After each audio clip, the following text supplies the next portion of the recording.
This is Tommy, and his parents say he's very intelligent. Wait, what does that even mean? Well, a majority of people would assume he gets very good grades in school. But even though this is a sign of intelligence, it isn't the only defining factor of what makes someone smart.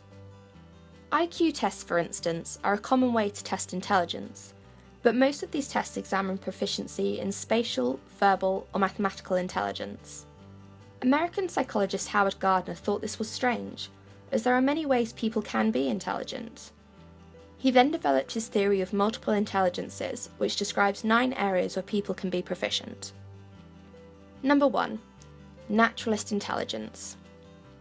Think of Katniss Everdeen from The Hunger Games, Chuck Noland from Castaway, and Julie from Julie of the Wolves. With a keen eye to detail and easily noticing changes in their surroundings, people with high naturalist intelligence will be very good at surviving in the wild. They have a cunning ability to distinguish between different animals, plants, clouds, rocks, etc. In today's modern world, they are able to distinguish between different kinds of makeup, cars, smartphones, and other items. Number 2. Musical intelligence. Having a high musical intelligence indicates you're very good at things to do with sounds. These can include characteristics such as rhythm, tone, and pitch. If you've got a high musical intelligence, you're good at recognising, creating, and reproducing music. You might even have a high mathematical intelligence too, as these two things often involve similar thought processes. If you happen to play an instrument and have a high musical intelligence, you're probably quite good at playing by ear. Number 3. Logical mathematical intelligence. People with a high score on logical mathematical intelligence are good at abstract symbolic thought, using letters in formulas to indicate relationships between factors, and reasoning skills such as inductive and deductive reasoning. They are good at considering hypotheses, carrying out calculations, and quantifying data. Number 4. Existential intelligence. People with a high existential intelligence are good philosophical thinkers. They are good at philosophizing and thinking about questions that might not have a real, definite answer. They have a sensitivity towards the deeper questions of life, and like challenging related concepts. They're not easily confused by their own feelings. Number 5. Interpersonal intelligence. People with a high interpersonal intelligence are often good at communicating with others. They are good at noticing shifts in others' moods and motives, as well as taking multiple perspectives on a subject. They often score high on empathy and do well in socially orientated work, such as teaching, social work, and acting. Number 6. Bodily-kinesthetic intelligence. People with this type of intelligence love movement. They have high body awareness and good motor skills.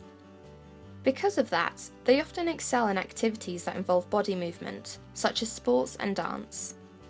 They learn best by doing and are keen to figuring things out through experimentation. Number 7. Linguistic intelligence. People high in linguistic intelligence are better than average at understanding subtle differences in meaning. They tend to pick up new words and languages quicker. It's a widely shared skill, often found in people that work in journalism, teaching, or even public speaking. Furthermore, people with a high linguistic intelligence tend to have a broader vocabulary than average. Children and young adults with a high linguistic intelligence tend to be drawn to language-orientated activities, such as reading, writing, word puzzles, and telling stories. Number 8. Intrapersonal intelligence. People with a high intrapersonal intelligence are good at understanding their own feelings and thoughts, and working them to achieve their goals. They are good at motivating themselves from the inside out, without any visible or physical reward. It involves more than just understanding and planning their goals, but also a less definite appreciation of the human condition. People with a high intrapersonal intelligence are often good philosophers and psychologists. Number 9. Spatial intelligence. People with a high spatial intelligence are good at things that require mental manipulations of physical perspectives. These people tend to be very skilled at map reading, jigsaw puzzles, and seeing or drawing objects and situations from a different perspective, without necessarily having seen it from that perspective. They do not easily get lost, and are often good at working their way around a maze. Spatial reasoning, image manipulation, and graphic and artistic skills are often well developed in people with a high spatial intelligence. People with this skill are often good at sailing, being a pilot, sculpting, painting, or designing architectural features and spaces. Young people with good spatial intelligence are often drawn to visually stimulating activities, like drawing. So, those are the 9 types of intelligence. Which types of intelligence do you feel describe you the best?